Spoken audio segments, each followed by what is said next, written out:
Hello everyone, Rose Pants here with another edition of Munchies Madness. For all of you haters, today we are actually going to be cooking something using the stove. Still really simple. It's only 3 ingredients that you need. Oh my god, but it's so delicious at the same time, and it's been something that I've been eating as long as I could hold a knife and a fork pretty much. Like, I have such early memories of eating this. So it's truly comfort food. I make it all the time because it's so easy, it's so quick. These 3 things you pretty much always have on hand because they're like the basics. And the next best part about this is it has so many different fun names. I myself, just growing up, called it egg in a hole, but then later on when I realized that I wasn't the only one eating this and other people did, they had other amazing names for it, like eggies in a basket, or toad in a hole, or leave me down in the comments any other things that you have heard this meal be called.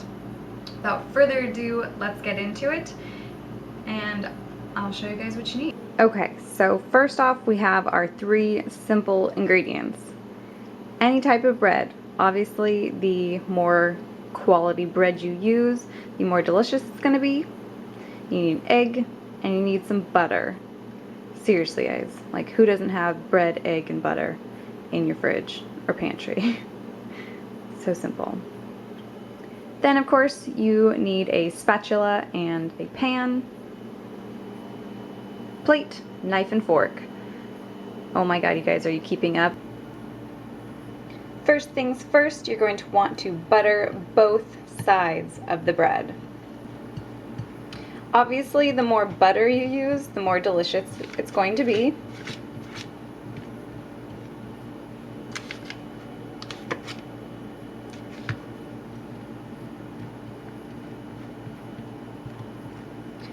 But really, you just need a light coating.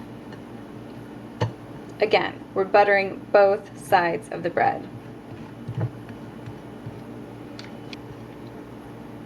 Now, something I like to do at this point is flip your bread, and because you buttered that other side, I don't know if you can see, there's butter that is stuck to the plate because you're applying pressure when you're buttering your bread.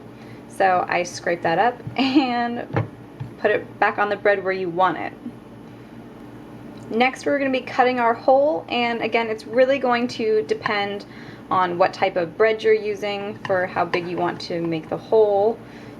And you just cut around. Okay, I guess it's more of an oval than a circle, but whatever.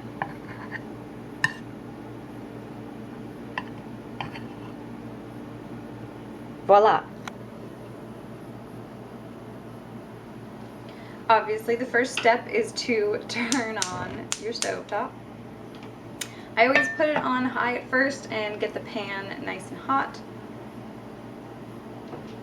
Turn it down a little bit.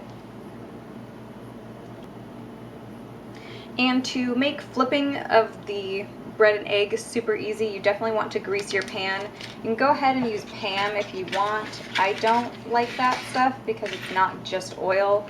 They use a lot of other filler like crap, and I don't want to eat that. So I just go ahead and use some more butter because it's just going to make it taste better. So let that get nice and hot. Once you feel that you've gotten to a nice hot temperature, just go ahead and drop your bread down, crack the egg, and drop it right into the center of that hole.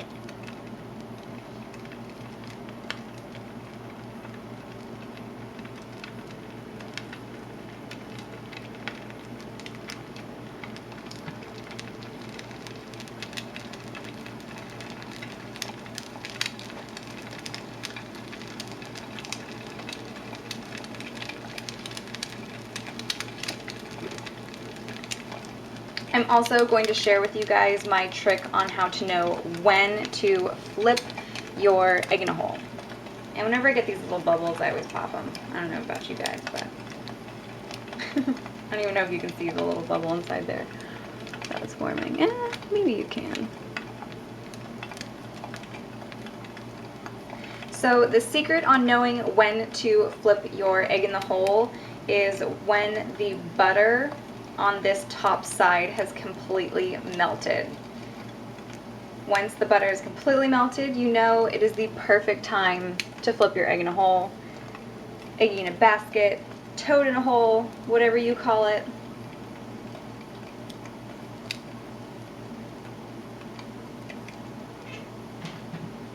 Okay, let's see if I can flip this on camera.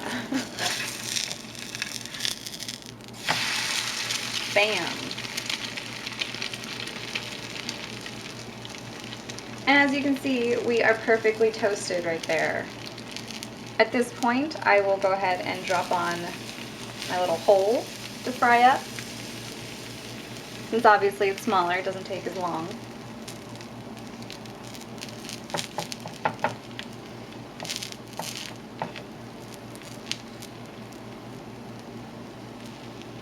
And same thing with the little hole piece. Once the butter on that top side has completely melted, then you know it's time to flip.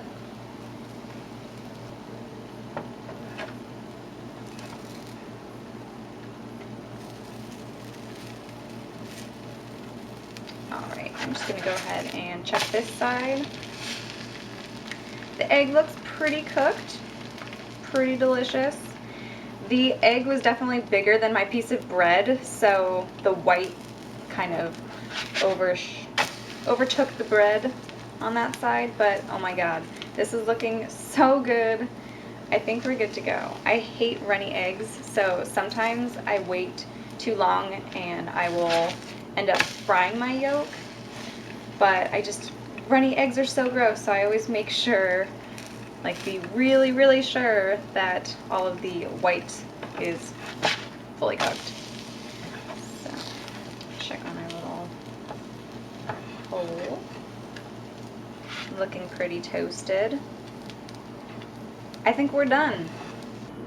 Now, of course, whenever I make egg in the hole for myself, I obviously make more than one. I make two, most of the time two.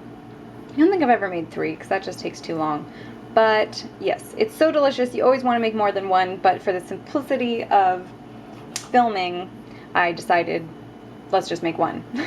So I'm going to go enjoy this. Obviously, you can put anything on the side.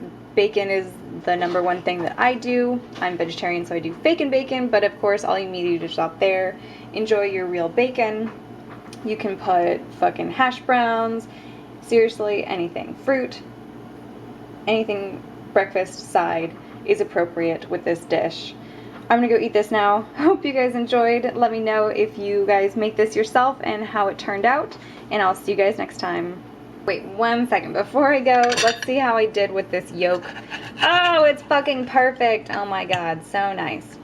So the best part is with your yolk, just soak it up in that little hole. That sounds so dirty. Oh my god. How did that come out of my mouth without me realizing that was going to be really, really dirty sounding? But whatever. It's so delicious.